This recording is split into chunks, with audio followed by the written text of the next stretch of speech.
Hi friends, सबको अस्सलाम वालेकुम। उम्मीद करती हूँ आप सब लोग ठीक ही होंगे। और ये मेरा बिल्लू नीचे खेल रहा है मेरा बिल्लू। फ्रेंड्स, कल इसकी तबीयत ख़राब हो गई थी बहुत ज़्यादा, तो इसने 3-4 बार उल्टी कर ली थी। साहिबा बहुत परेशान हो गई थी, मैं भी बहुत परेशान हो गई थी। फिर मैंने रिजवान से बोला कि तू इसको बिस्तर में लेके बैठ जा, थोड़ी गर्माहट आएगी इसके शरीर में, ये ठीक हो जाएगा। क्योंकि ठंड लग गई थी, कल बहुत ठंड हो रही थी। कल भी धूप नहीं निकली थी, आज भी धूप नहीं निकली है। तो फ्रेंड्स, कल बर्थडे था, केक वेक सब कट गया था। आज साल का पहला जुमा है। दुआ करती हूँ अल्लाह ताला से, यही दुआ करती हूँ कि सब ठीक रहें, सब अच्छे से रहें और अल्लाह ताला सबकी परेशानियाँ दूर कर दे। किसी को कोई दुख ना हो, कोई तकलीफ़ ना हो, कोई परेशान ना हो। और सबके साथ साथ मेरी जितनी दुख तकलीफ परेशानियाँ मेरी भी दूर कर दे। और आज जुमे का दिन है, आज सब लोग अच्छे से नहाएंगे और नमाज पढ़ेंगे, अल्लाह ताला से दुआ करेंगे। अल्लाह ताला से यही दुआ है कि अल्लाह किसी को भी दुखी ना रखे। अल्लाह मेरे मालिक परवरदिगार सब ठीक रहे, सब अच्छे से रहे और सबके साथ साथ मेरे बच्चे भी और मैं भी, सब के साथ साथ मैं भी ठीक रहूं, मेरे बच्चे भी ठीक रहें दोनों। हाँ, इस कल में क्या कहते हैं, मेरी बेटी कल बहुत ज़्यादा रो रही थी, परेशान हो रही थी, क्योंकि कल उसको बहुत एहसास हो रहा था इस बात का कि मम्मा हम अकेले रहते हैं, पापा हमारे साथ में नहीं है। हमारे पापा अगर आज होते तो हम अकेले नहीं होते। मैंने उसको समझा दिया, मैंने कहा कोई बात नहीं, जो नसीब में होता है वही होके रहता है।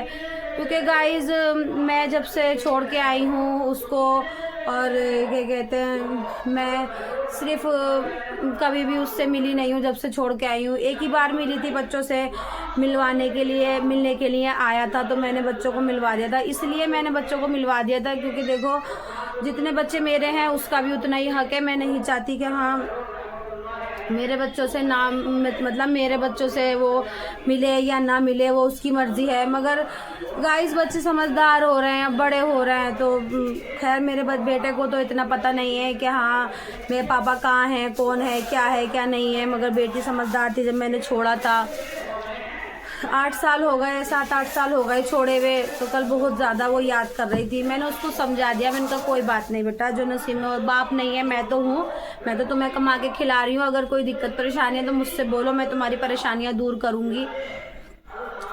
कोई बात नहीं गाइस, जो होता है अच्छे के लिए होता है। क्या पता अल्लाह ताला ने मुझे क्यों उससे अलग कर दिया, क्या था क्या नहीं था। क्योंकि जब तक मैं उसके साथ रही, जब तक मेरी बेटी 3 साल की हुई, तब तक तो उसने मुझे अच्छे से रखा था। फिर दूसरी के चक्कर में पड़ गया था, उसने इतना ध्यान नहीं दिया मेरे ऊपर, मेरे बच्चों के ऊपर। मैं एक बार जल गई थी, मेरा यहाँ से यहाँ तक पूरा शरीर जल गया था, तब भी वो मुझे देखने नहीं आया था। एक बार भी उसने नहीं देखा था मुझे कि हाँ कैसी है कैसी नहीं है। ये समझ रहा था कि झूठ बोल रही है। मैंने फ़ोन करके कहा था कि साहिबा के पापा मैं जल गई हूँ, आ जाओ मेरे पास। पता नहीं उस औरत ने नहीं आने दिया था कि खुद से नहीं आया था, ये मुझे नहीं पता। मगर हाँ, मेरे साथ जो हुआ है, जो मेरे बच्चों के साथ हुआ है, दोनों ने ही अच्छा नहीं करा है। मैं तो यही कहूँगी कि देखो, जब तक जुमे का दिन है, अल्लाह झूठ ना बुलाए। मेरी हमेशा यही इन दोनों के लिए बद्दुआ रहेगी। जब तक बद्दुआ रहेगी तब तक मैं मरूंगी नहीं, मेरी मट्टी नहीं होगी। मैं कभी भी ये मेरी ज़बान से ये नहीं निकलेगा कि हाँ तुम लोग खुश रहो। मेरी ज़बान से हमेशा यही निकलेगा कि जैसा तुमने मेरे साथ करा, अल्लाह करे तुम्हारे साथ भी हो, और दोनों के साथ हो, तुम दोनों के साथ भी हो, तुम्हारे बच्चों के साथ भी ऐसी हो। जब तुम्हें एहसास होगा कि किसी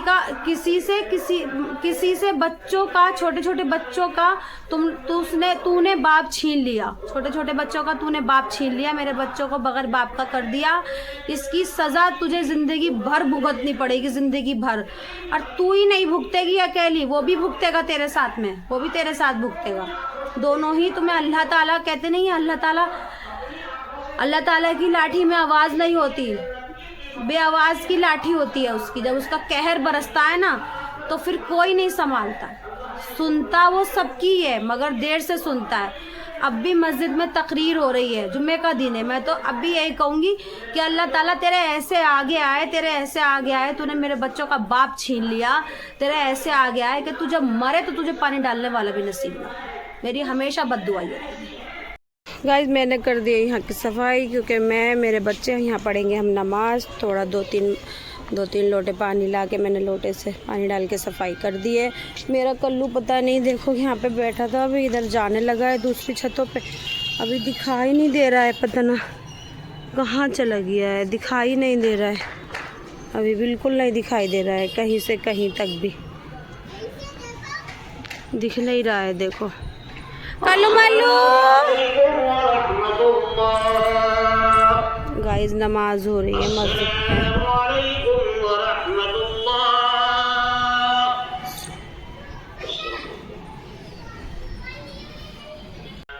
तो गाइस मैंने सारा काम कर लिया घर का। साहिबा रिजवान भी दोनों स्कूल से आ गए। मेरे बच्चे ये हैं, ये दोनों। साहिबा मेरी आ गई, अभी खाना वाना खाया है, मैं भी नहाने जा रही हूँ। मस्जिद में तकरीर हो रही है, 2 बजने वाले हैं, 15-20 मिनट है। मैं भी तैयार हूँ नहा के, फिर नमाज पढ़ूंगी मैं बच्चों के साथ में। बच्चों को भी खड़ा करूँगी अपने साथ नमाज के लिए।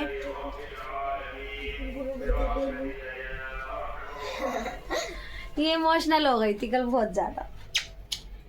मैं इसको इतना समझाती हूँ बहुत ज़्यादा कि मैं हूँ अभी, जब तक मैं हूँ जब तक तो मैं तुम लोगों का ध्यान रखूँगी।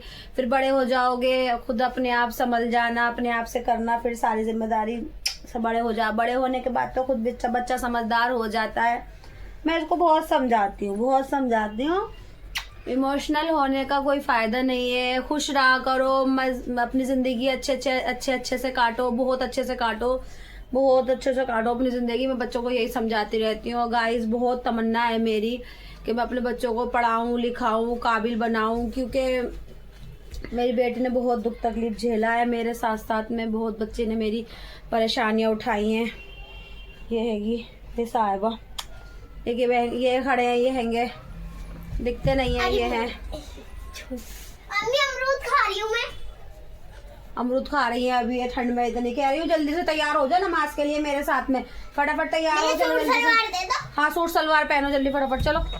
गाइस साहिबा ने, मैंने, मेरी मम्मी ने नमाज पढ़ ली, मम्मी कुरान पढ़ ली। बिल्लू बैठा है वहाँ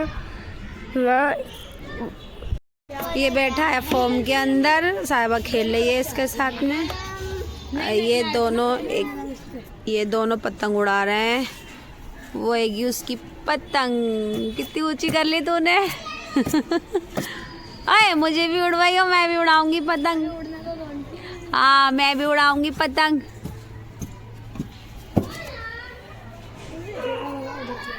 क्या कर रही है तुम्हें बच्ची के साथ में? अंदर ही डाल दे। बैठे रहने दे उसे। भाग गया, ले ले ले, भाग गया, वो चला गया, जाने दे उसको। अब ये उड़ा रही है साहिबा पतंग। वो इतनी दूर है, वो इतनी दूर दिख भी नहीं रही है, बहुत छोटी है। तू तो सही है बेटा, पतंग उड़ाने लगी, तू बहुत बढ़िया। काम किसी और का, नाम किसी और का है। भाई ने दे दी चला के पतंग, तो वो उड़ाने लगी। क्या आँख क्यों बंद कर रहे, काड़ी वाड़ी हो गई क्या? गाइस नमाज भी पढ़ ली, कुरान भी पढ़ ली, और अल्लाह ताला से सबके लिए दुआ भी बहुत सारी मांग ली है। जिसने नमाज पढ़ी हो, अल्लाह ताला सबकी दुआ कबूल अता फरमाए, मालिक परवरदिगार। और गाइस मुझे लग रही थी भूख, मैंने अपने लिए खाना गरम कर रही हूँ। मैंने बिरयानी बनाई थी रात, वही खाना रखा था, मैंने दूसरा और बनाया नहीं है। अब मेरा बिल्लू आया है ऊपर से, ये खा रहा है खाना, इसको भी लग गई भूख। बच्चे भी मेरे दोनों ऊपर खेल रहे हैं, खाना गरम कर लूँ फिर वो भी खाना खा लेंगे आके। साहिबा बैठ गई है पढ़ने के लिए, ये रिजवान बैठा है पढ़ने के लिए। बिल्लू सो रहा है मेरे पास। मेरी आज पता नहीं क्या हो गया, फिर से मेरे हाथ में दर्द होने लगा, पता नहीं क्या होता चला जा रहा है। शायद इस वजह से कि काम वाम नहीं कर रही हूँ, काम छोड़ दिया है मैंने, तो हाथ में दर्द हो रहा है इस वाले में। काम करती रहती थी तो हाथ पैर चलते रहते थे तो ठीक रहती थी। कोशिश यही है जो काम स्टार्ट करा है जल्दी से ऑपरेशन हो जाए इसकी, फिर अपना ही काम करूँगी, मैं घर में ही करूँगी अपना काम।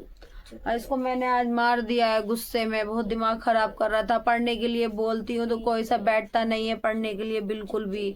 इनके लिए इतनी मेहनत करी है, इतना सब कुछ करा है। जब भी ये दोनों में से कोई सा नहीं समझता मेरी बात को, मेरे दर्द को नहीं समझते बिल्कुल। मैंने इनके लिए क्या क्या करा है, क्या क्या नहीं करा है, इतना कमाया है मैंने, इतनी मेहनत से पढ़ा रही हूँ, लिखा रही हूँ। मगर मेरे तो कहना, पढ़ाई के मामले में तो कोई, दोनों में से कोई कहना नहीं मानता, बिल्कुल नहीं सुनते मेरी। अगर कहूंगी तभी बैग लेके बैठेंगे, वरना बगैर कहे तो बैग लेके बैठते ही नहीं है अपना, कि हाँ हम स्कूल का याद कर लें या ट्यूशन का याद कर लें या फिर मस्जिद का याद कर लें। नहीं, कुछ नहीं, बस खेलना कूदना, बस यही है। पढ़ाई पे फोकस नहीं है बिल्कुल भी।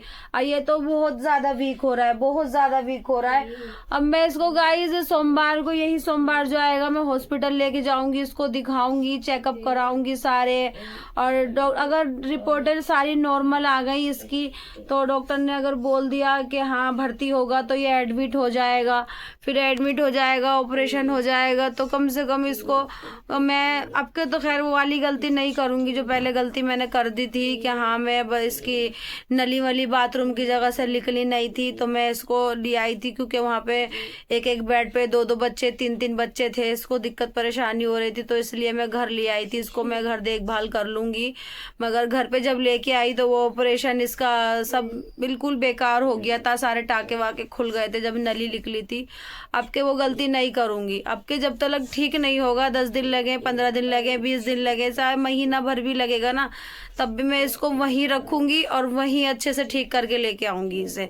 जब तक अच्छा नहीं होगा, अपने चलने नहीं लगेगा, नली नहीं निकल जाएगी, जब तक अच्छा बढ़िया परफेक्ट नहीं होगा, तब तक मैं लेके नहीं आऊंगी। मेरे को इतनी टेंशन हो रही है बहुत ज्यादा। मैं एक तो अकेली हूँ करने वाली और सब संभालने वाली, और मेरे को इतनी टेंशन हो रही है बहुत ज्यादा। मैं कैसे रहूंगी हॉस्पिटल में इतनी ठंड में, कैसे क्या होगा क्या नहीं होगा, इतनी टेंशन हो रही है। और मैं इसको इतना समझाती हूँ, भैया थोड़ा पढ़ ले, पढ़ाई पे फोकस कर ले, तुम्हारे लिए ही अच्छा है, तुम्हारे आने वाले फ्यूचर के लिए अच्छा है, कुछ बन जाओगे, पढ़ लिख के काबिल हो जाओगे। मगर समझ में नहीं आता बिल्कुल भी। गाइस अब पढ़ा रहेगा हॉस्पिटल में ये, तो टाइम लगेगा वहाँ पे, तब भी तो इसकी पढ़ाई बंद हो जाएगी। है बिल्कुल नहीं पढ़ता ये। तो ठीक है गाइस, आज के ब्लॉग में इतना ही। कल मिलूंगी आप सबसे नए ब्लॉग के साथ। तब तक के लिए मुझे लाइक करें, फॉलो करें, कमेंट करें, और आपके सपोर्ट की मुझे बहुत ज़रूरत है। जिसको मेरी वीडियो अच्छी लगती हो, प्लीज़ मुझे सपोर्ट करें, बहुत ज़्यादा सपोर्ट की ज़रूरत है। तब तक के लिए बाय बाय, अल्लाह हाफिज़।